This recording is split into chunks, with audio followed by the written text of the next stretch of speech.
No worries. Hi, I'm Norma Miranda Kroll. I am the Director of Worldwide Product Strategy at Herbalife, and this is my fifth or sixth year judging the ethics competition. Thank you. Hey everyone, I'm Scott Robertson. I work in software product management in the health tech space, and this is my second year, I believe, judging. Thank you. Thank you. Anyone else? That'll be it. Okay. Thank you again. My name is Intisar Durham. I am an engineering manager for an international company. And I'm going to start with a brief statement. So please make sure that you are taking a part in a fictional business identity and assigning a fictional business identity to the judges. Please make sure everyone knows who they are and who, before you begin. You will have 25 minutes to describe the legal, financial, and ethical dimensions of the problem and to recommend a solution that passes muster on all three counts. During this time, we promise not to interrupt you. When you are finished, the judges will ask you questions for about 10 to 15 minutes during the Q&A. Both you and us, the judges, will stay in character. After the Q&A, the judges will give you feedback outside of the role-playing as needed. Here you go. You have the floor. Thank you, and welcome to our presentation on the future of sustainable food access. We are JEM Consulting. I'm Emily, and I'm presenting with my colleagues, Maeve and Jill.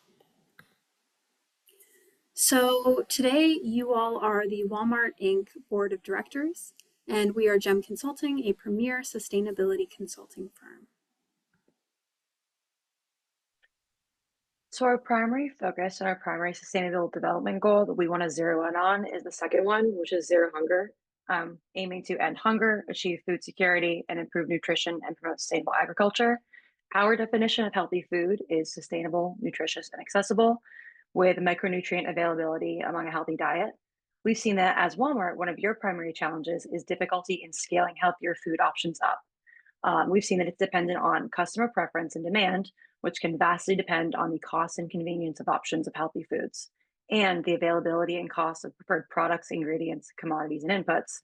And we'd like to note that our definition of healthy food is the 4 buckets you see below, which includes minimally processed, pesticide-free, nutrient-dense, and affordably priced.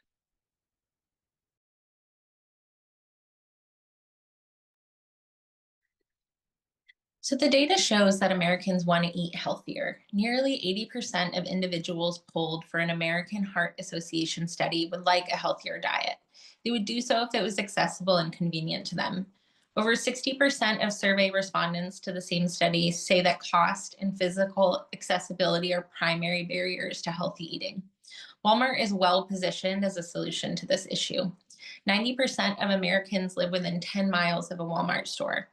Though Walmart is physically accessible to most Americans, the availability of fresh, pesticide-free, and cost-friendly options can be limited.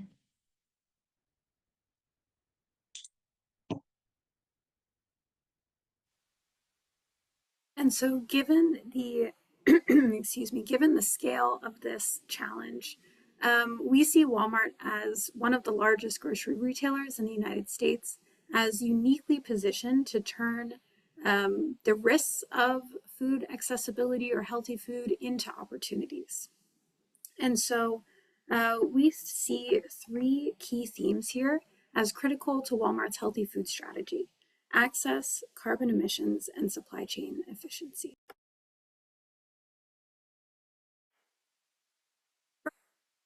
On access, we see minimally processed, fresh, organic, certified, ideally, produce as key to a healthy diet. But this is generally more expensive per calorie, less fresh because it's coming from longer distances, and sometimes less available, either because there are fewer varieties grown or just in general a lower supply in the United States and globally for organic certified produce. In addition, because this food is often coming from longer distances, if not from California or other sort of coastal parts of the United States, from countries around the world. And these long distance perishable transportation and refrigeration costs can also release an excessive amount of greenhouse gas emissions. And these long and complex global supply chains are also at high risk for disruption and disruptions, unexpected costs due to climate change, political unrest, and other global events outside of the control of retailers like Walmart. And so the opportunity here is to bring farming closer to the point of sale in the retail environment, which can lower costs, improve the overall quality of the food, and even broaden availability. We are proposing here that piloting a closed loop indoor farming system can greatly reduce the amount of greenhouse gas emissions and water use per pound of food, which is aligned with Walmart's sustainability goals. In addition to the shorter supply chains being more transparent, easier to control for Walmart, and more resilient to disruption.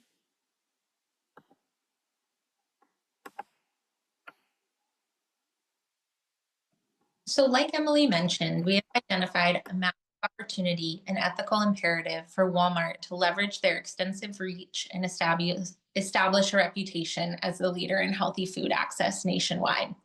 This in-store vertical farm pilot program would enable Walmart stores to transform the shopping experience for pesticide-free, fresh, local produce by bringing the farm to the aisle. And as Emily previously mentioned, this would simultaneously reduce high produce transportation costs and resulting emissions, thus lowering the prices for customers looking to access fresh produce that may otherwise be prohibitively expensive. Walmart can take bold action towards their emissions reductions by piloting these farms in store. This is a proven trend already taking hold in Europe. Walmart's 4,615 store reach allows them to be an unparalleled sustainability leader in the retail grocery space. We propose that Walmart launch this pilot program in a suburban or rural area in the South, in the United States South, with a high concentration of food deserts and higher than average rates of obesity or other nutrition-related risks.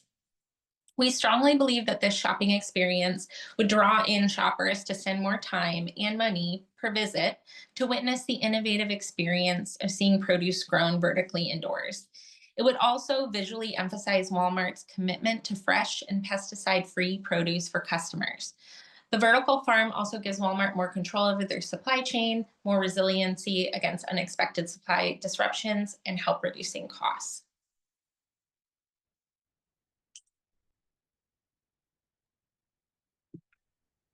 So the first category in our solution for Walmart is access. Convenient access to healthy food is a basic human right, and global grocery leaders like Walmart are uniquely positioned to ensure this is a reality. We believe that access to nutritious food is a fundamental basic human right and a common good, not a commodity, but a good that's available to all without exception and without significant barriers to entry. And throughout the presentation, when I say food insecurity, I'm implicitly including that with nutritional insecurity. They're interchangeable hand in hand. From an ethical and value-based perspective, our problem is an ethical issue because access to nutritious food, like I said, is a basic fundamental human right. When there are vast disparities in who is able to purchase nutrient-dense food and where this food is available, we highlight broader systemic inequalities, particularly when it comes to socioeconomic status and race. Price should not be a barrier to entry when it comes to basic nutrition, and food should be treated as a common good and the basic fundamental human right that it is. Within our solution, we believe that it would increase supply chain transparency. In-store farms can have more regulatory oversight when it comes to working conditions and ensuring workers' rights and safer working conditions than we've seen in traditional farms.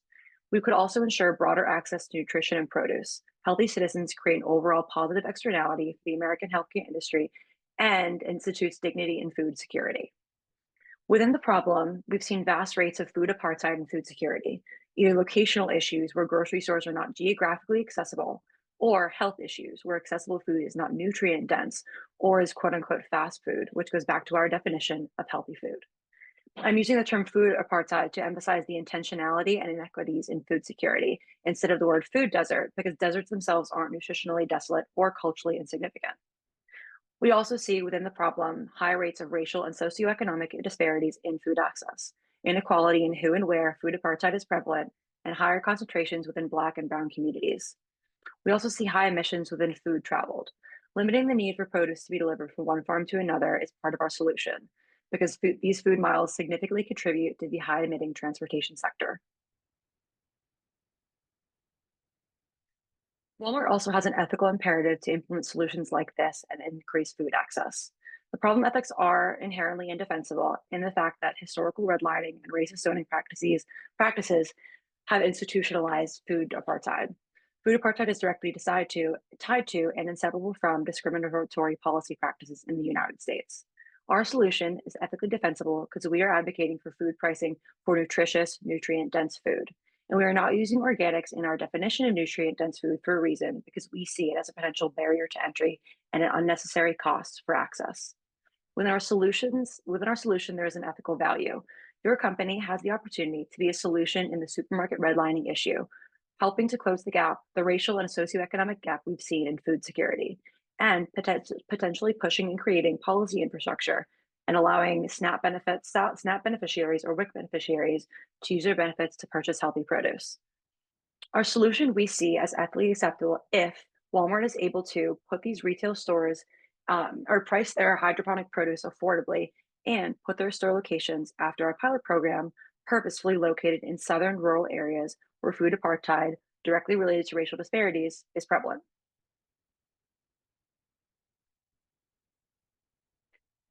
From the Map the Meal survey from Feeding America and USDA, displaying that food security is prevalent in the majority of the United States, but it is located heavily in the South and in southern rural areas. 100% of counties and congressional districts in the US are home to people facing hunger, and the South represents 45% of all counties in the US, but is home to roughly 84% of counties with food insecurity. An area is considered systemically food insecure when a significant portion of the population does not live within 1 mile of a large grocery store or supermarket. When we look across regions, roughly 1 in 5 counties in the South are estimated to have high food insecurity. This issue affects about 47 million people annually, 14 million children, and 39 million Americans residing in low income and low access areas, showing how socioeconomic status as well as race is a barrier to entry when it comes to food security.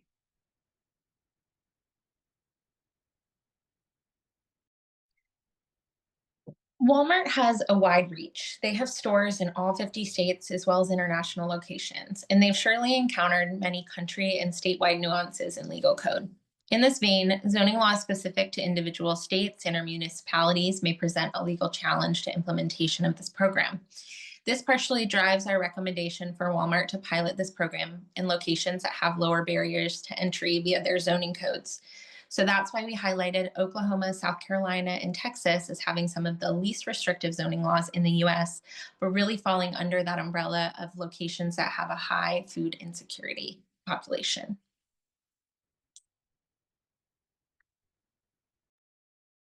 From the same Map the Meal survey from Feeding America and the USDA, we see a graph showing racial disparities in food insecurity.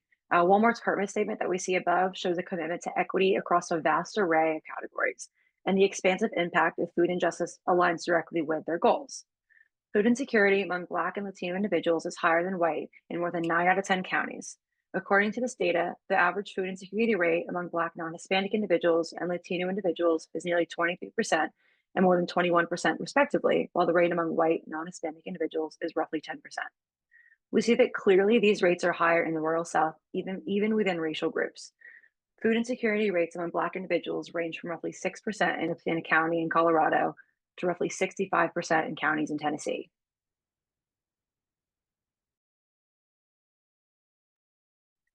Our vertically farmed on-premise agriculture production will release a fraction of the GHG emissions of international refrigeration of perishables. I'll pass it along to Emily to kick us off with a deep dive into Walmart's emission goal.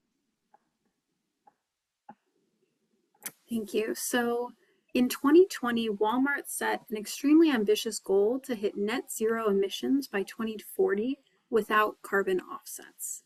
And so as we can see here, In the years leading up to 2020, Walmart had been successfully reducing their greenhouse gas emissions, as you can see on the chart above, reported by Walmart themselves and measured in million metric tons of carbon dioxide equivalent. You can see, unfortunately, though, that since 2020, in making that ambitious commitment to net zero emissions, Walmart's emissions have actually increased slightly year over year, including 3.9% of an increase in 2023. And you can also see in the chart below that out of the Scope 1 emissions, which are the direct emissions coming from Walmart's primary operations, close to 80% of those emissions are coming from transport fuel and on-site refrigeration, underlining the need for creative emissions solutions.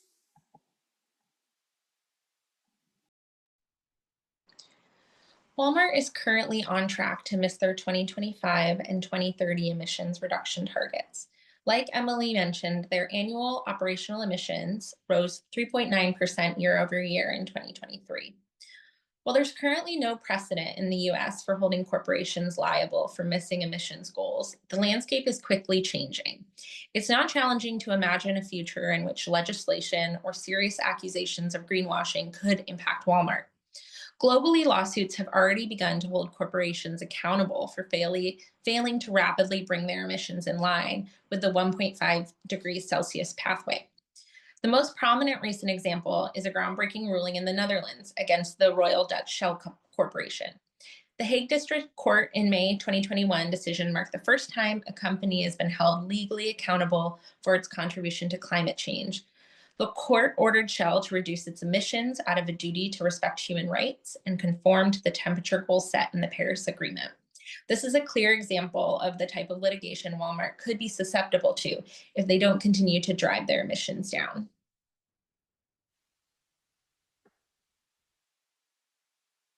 So we see localized farming as a key to these dramatic emissions reductions that Walmart has committed to and should be held responsible to.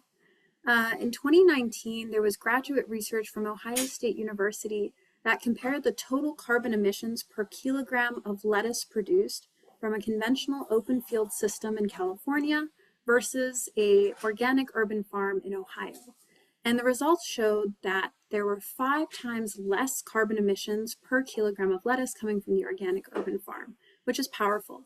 And so you can see here in relative terms that the relative emissions coming from the production, transportation, and storage of lettuce or other produce coming from open field agriculture in, say, California, and moving to a state in the southern United States like Texas would be high and much higher than the relative emissions coming from an on-premise hydroponic farming solution, especially when that solution is powered by renewable energy, as many of the latest breaking and most cutting-edge modular vertical farming systems are.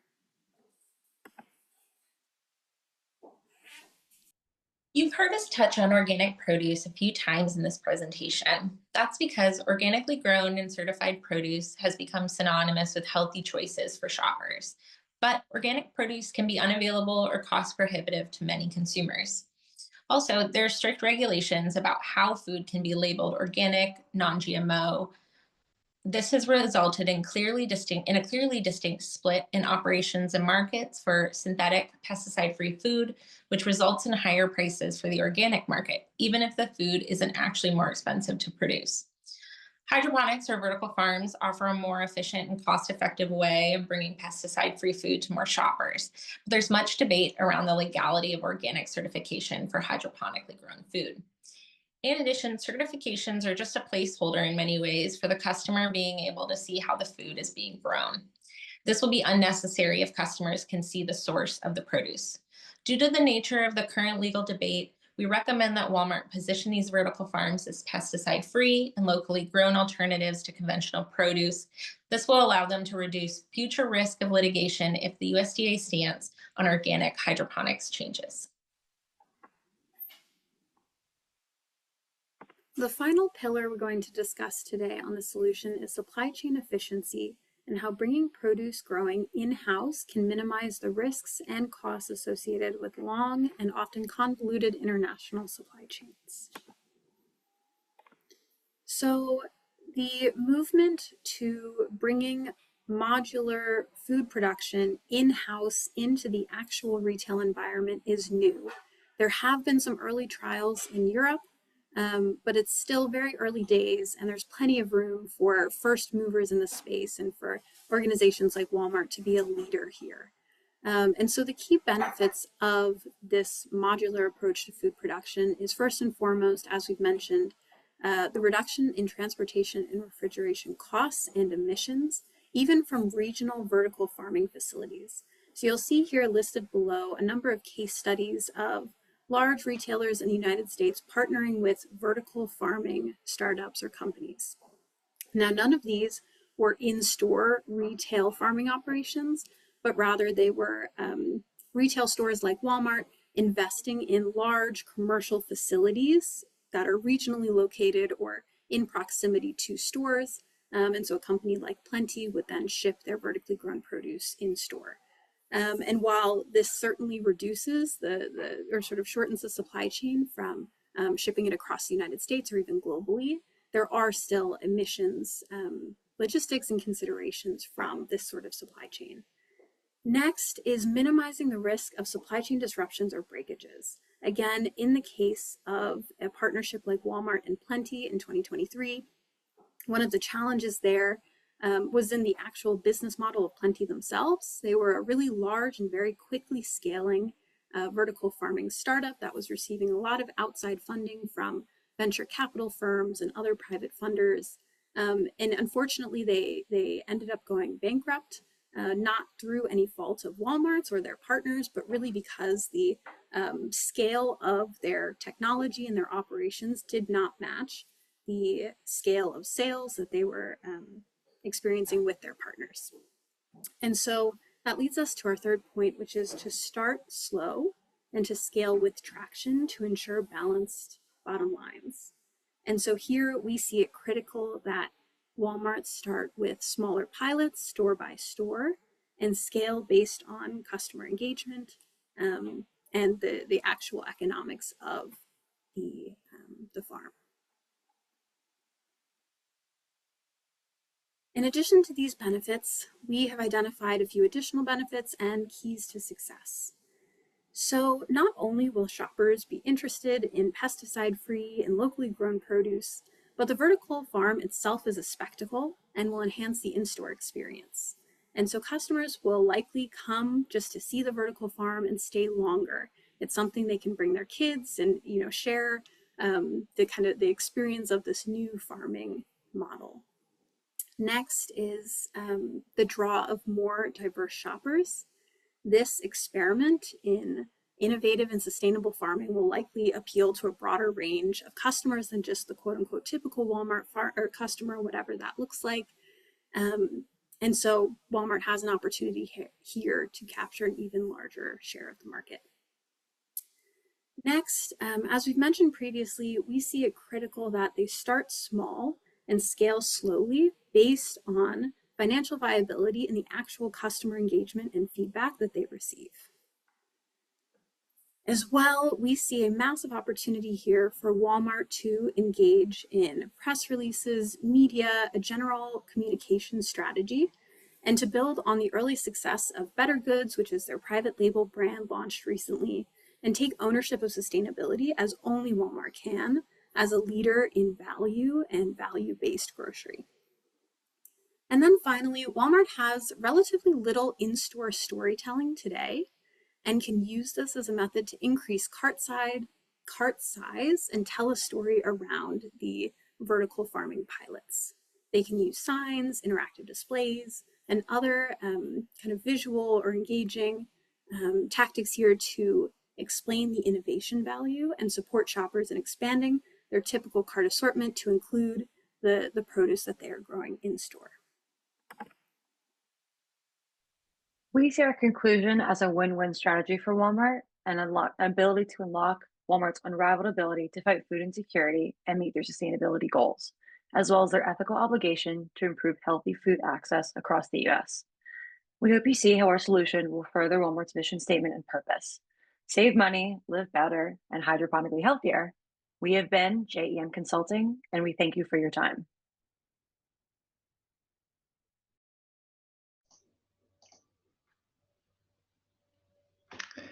Thank you very much, Team JEM.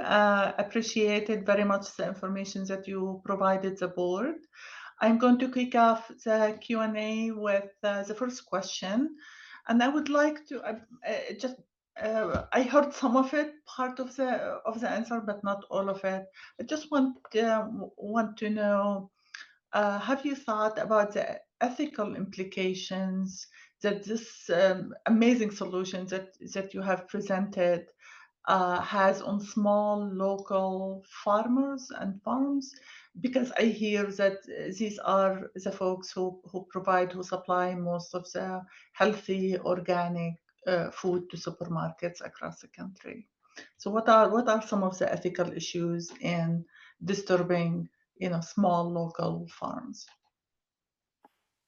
I can kick us off with that one. So first and foremost, I wish it were the case that most of Walmart's produce vendors were small or local organic farms. But for better or for worse, I think a majority of their vendors are really large commercial operations owned by private equity firms or large kind of private funders. And they're pretty large industrialized businesses, again, both in the US and globally. And so our perspective would probably be that there would be minimal impact to smaller or local farmers, because those farmers are often selling into different types of retail outlets. Things like farmers markets are more kind of natural premium stores. And I think really they aren't much of a fit for Walmart even today. Okay, thank you. Thanks, Emily. Other judges, any questions? Hi, I have a question around scalability. Do you see any issues or concerns with scalability? Meaning, you talked a little bit about going to other stores, but how easy is it? Are there high initial costs here? And what implementation challenges do you foresee if we take this to other stores?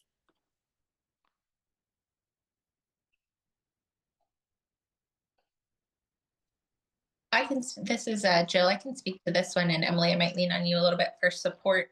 That is why our initial recommendation was to start very small, because what we've seen with some of the larger hydroponic farms is they got too big too fast. And the initial technological investment is a huge financial piece of the puzzle. So that's why we recommended starting very, very small and then scaling up as we got more traction. This is a great question, because it really gets to the root of the issue with some of these vertical farms, and that the initial investment can be very cost prohibitive for some of these operations to be successful. And I will just add to the scale piece there, exactly to Jill's point, that a modular farming system, as we're describing, might be on the order of tens of thousands of dollars for one, versus tens of millions of dollars would be the cost for a large commercial vertical farm facility, as we've seen with some of the startups that have not done so well in the space. Great. And around the implementation challenges, I'm assuming we would need some sort of different energy. Like, do we need to commit to more renewable energy sources? Or how do these plants, or how do these indoor farms, these vertical farms, rely on energy? And do we have to change anything around that to get them to work? So the beauty of most vertical farming sort of systems or technologies is that they work with the existing energy we have today. So you could sort of, metaphorically plug it right into the wall and it would work. And so you could use conventional electricity sources. But with that said, these sort of systems do use a lot of electricity. And so when looking at emissions or sustainability goals, a lot of the kind of cutting edge research there shows that mixing a vertical farm operation with renewable energy is really where the magic happens, where your costs come down, where your emissions come down, and where you create sort of a closed loop sustainable system.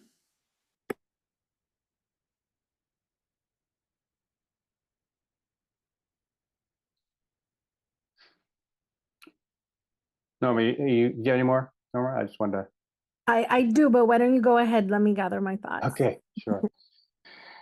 I have two questions. So if we're going to look at a pilot, or how do we approach doing a pilot with our current footprint that, you know, a pilot store would have? So if we're gonna, even if we're in a space where we can maybe add on space to our store, in a space like Texas, where there are, like you mentioned, there are easier zoning laws to work around, or are we saying that we're going to use our current footprint as is and then have to do analysis onto what's our ROI on that versus what we already have in that space?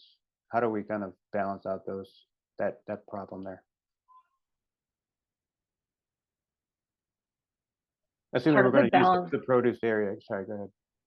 No, I just think that part of the balancing again comes from our proposal with the food emissions traveled. So if we can scale Walmart's ability to implement these like pilot programs in a lot of these rural and southern areas, and have it be like locationally food accessible, not just like nutritionally food accessible, I think potentially we can offset some of the emissions that we've seen from Walmart's high emitting sectors, like their refrigerant sector and their transportation. So I think it's not necessarily a give and take. Obviously, there's going to be, you can just offset one by implementing some other, solution in another. But I think particularly in the carbon offset market, it could be applied there, where these more locally grown places, we see that there's less transportation miles used, less carbon in this transportation infrastructure. When we have these stores be more locationally accessible across the rural South. Okay. And then a second question would be, if we're going back to Walmart's original vision, right, which to, offer low prices to a variety of products to help people save money and, live better. I think that was Sam, more or less paraphrasing Sam Walton's original vision of Walmart. How do we, if we want to stay with that vision, which I think Walmart has done over the years, how do we get this to not be cost prohibitive? So that's one of the themes you mentioned. Do we have any data or potential pricing on this product versus either current organic products that are there and or non-organic products that are currently there? I know Walmart does offer, have suppliers that provide organic products, but like you mentioned, the cost is probably prohibitive for a lot of folks who go to Walmart. Yes, we do have some numbers. We do have some really kind of large ballpark numbers we put together. The bottom line here is that the cost per pound of lettuce for an organically grown lettuce is less than $1 per pound. That's the cost to, for a large commercial operation to something like Walmart. And the cost for an on-premise hydroponic operation would probably be a lot higher. It would probably be closer to $4 or $5 per pound. The difference there, though, is that when working through the supply chain, Walmart is making their revenue off of that product. And so, again, they may be paying somewhere around $1, a little bit less than $1 for that food, and then selling it for close to $10 per pound. Those like small little plastic packs of lettuce you get at the store run for around $3 for 5 ounces. Because Walmart owns the operations here in a way that it doesn't for any of its other supply chains, they have the power to price it the way they'd like, and there aren't really that many other alternatives on the marketplace. There are other hydroponically grown salad mixes or produce, but nothing that's grown on site. And so I think there's plenty of room there for Walmart to price it competitively or even less than the organic sort of traditionally grown food. It really just is up to them how they want to balance affordability and accessibility with making the statement that they are around sustainability. Right. And I would add to that as well, when they're growing it in the on-site facility, one of the biggest cost savings that we saw was the reduction in that refrigeration need for those products, particularly in transit. One question, one area I was thinking about is the space. How much space are you going to need to have that farm on site, essentially, compared to the area that's currently occupied in our stores by the vegetable displays and such. So how much room are we going to give up for those farms on site? Absolutely. So the average Walmart supercenter is somewhere around 200,000 square feet, and that doesn't include the parking lot. That's just the building itself. And a vertical farm like we're talking about, at least the initial pilot, would be somewhere around 500 square feet, which is really a very tiny fraction of that total footprint. And so I think we would have to discuss further with our merchandising team around where exactly they see it best positioned, if it is in the produce section, if they're building out space for it. But it certainly is extremely size efficient or space efficient. Okay. My question was along the lines of Scott's. So thanks for starting that discussion. But I was wondering, usually these kind of premium, organic, chemical-free produce are more expensive, right? And you talked a lot about low-income, food insecure communities.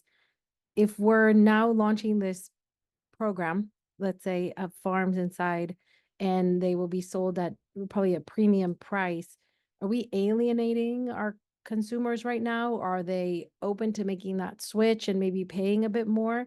Or would you suggest maybe some sort of affordable pricing subsidies or pricing scales?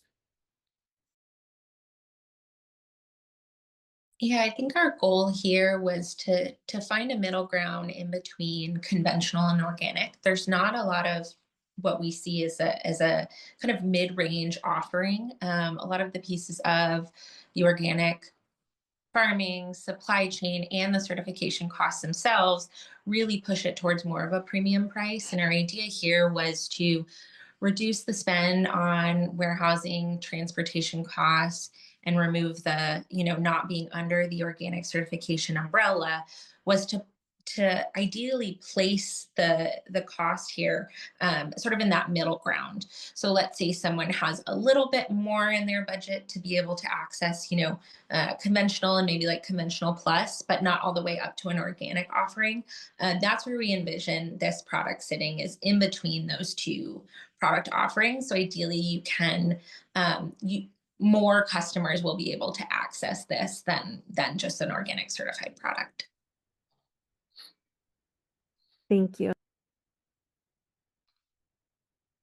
I guess I have one other question, along those lines. So if this pilot were to be successful in some way, we're taking an approach of, this is a new way to present the product, present pesticide-free. We know maybe the organic certifications bodies, which are probably have some controversies themselves, and like you said, add to the cost. Ultimately, this is a way to get around that, still giving pesticide-free options at a middle price point.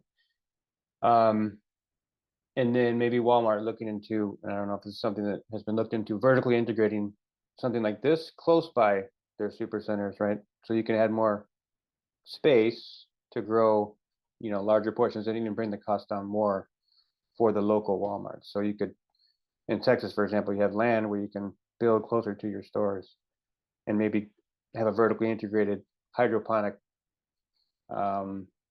suppliers, in-house supplier owned by Walmart, for example, that could just supply local stores. I don't know if that's something that has been tried before, ever.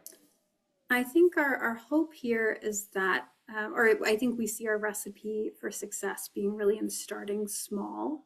And so to your point, if we're seeing a lot of traction in that first store, or the first 5 or 10 stores, and we're seeing, to your point, maybe regionally focused need, or we're seeing a way to sort of achieve a little bit of scale there and building a centralized facility, I think we'd be completely open to that. And there's certainly, again, that's how a lot of commercial vertical farms work today. I think we would just be really, really cautious of scaling too quickly. That's where we've seen a lot of the sort of failure in in trying to build really massive facilities before the demand is proven and before you can kind of work out the customer engagement strategies and what people are actually interested in engaging with. Any more questions from the panel, from the Walmart board members? No? All right, so if we could provide some feedback, I thought your presentation was really well put together. I could follow your slides, so didn't have too much information in there, just the right amount.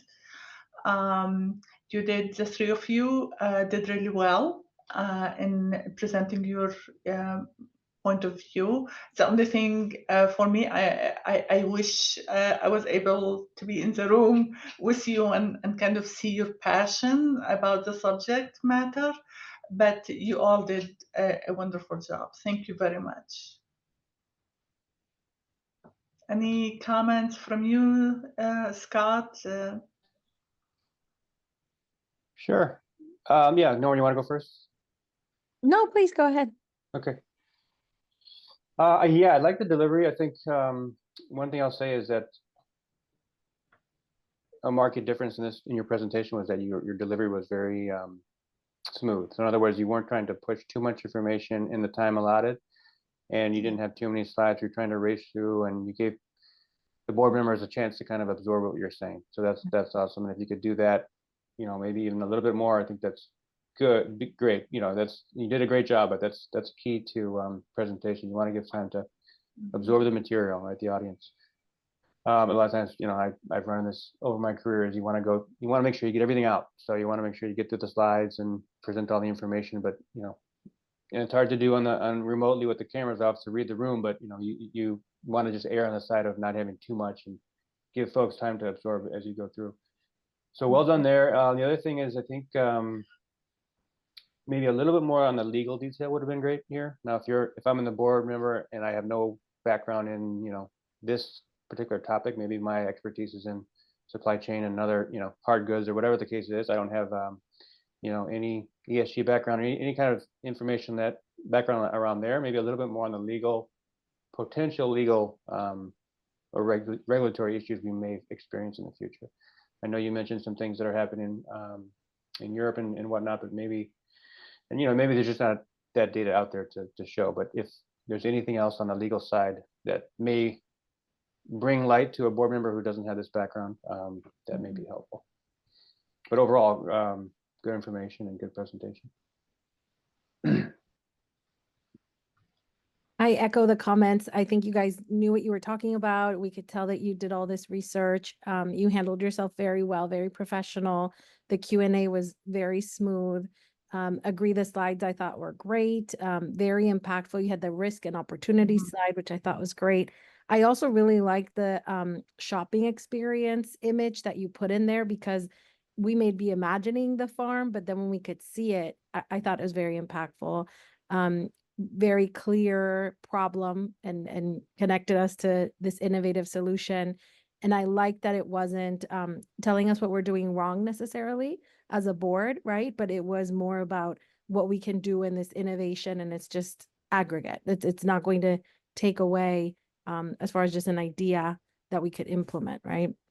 A couple of suggestions. I thought the new customers versus existing customers, especially the impact to low-income consumers, that we're providing them a solution right now, and maybe this is not seen as that. So how would we link that to make sure they also have that opportunity, and it's not just seen as an exclusive, maybe towards new consumers or new customers. I wish we would have seen a little bit more on the local farmers. I didn't know that most of the produce doesn't come from small local farmers. So I thought when you answered that question, it immediately resonated. Okay, that's why we're not talking about it, but it was on my mind throughout. So it was a bit, I would say, a little maybe distracting, that I was like, well, what's happening with the farmers? We're just going to ignore them and not, you know, work with them anymore. And then the implementation, kind of the finance side, you also touched on it on the Q&A, but this first investment, like how much is it to really open this one farm or start this one farm, the cost of the farm? I'm not sure I saw enough of it, because I was sold that this is a good idea. But then I was wondering, is this millions of dollars? Is it is it thousands of dollars, right? So I wish we'd have seen a little bit more of that. And then just as a suggestion, I would say when we're talking about like a pilot program, and I believe Scott maybe mentioned this a little bit, how do we know that it's successful enough to scale it, right? So maybe some sort of oversight board, an advisory board, something around, we're doing this to solve or address an issue. How do we measure that to make sure that then we can scale it up? Whether or not we do, but how do we measure that it's actually giving us the benefits that we thought of? So I thought overall it was great, and really, I thought you weren't missing anything. If anything, it's just kind of opening up more and sharing more earlier on, and not in the Q&A for some of those answers. I agree. It was one thing, Norma, you reminded me, anytime that I'm presenting to my board, I really have got to kind of drill in the financial implications. So yeah, again, it's just bringing in much more of how much is this going to cost us. I think it's going to be pretty important, as well as, all of the other legal implications and everything else. But the team, Jill, Meave, and Emily, you did a wonderful job. It was very, very nice listening to you. I learned a lot. So thank you very, very much. And thank you, Norma. Thank you, Scott. Thank you. This was great. Thank you so much.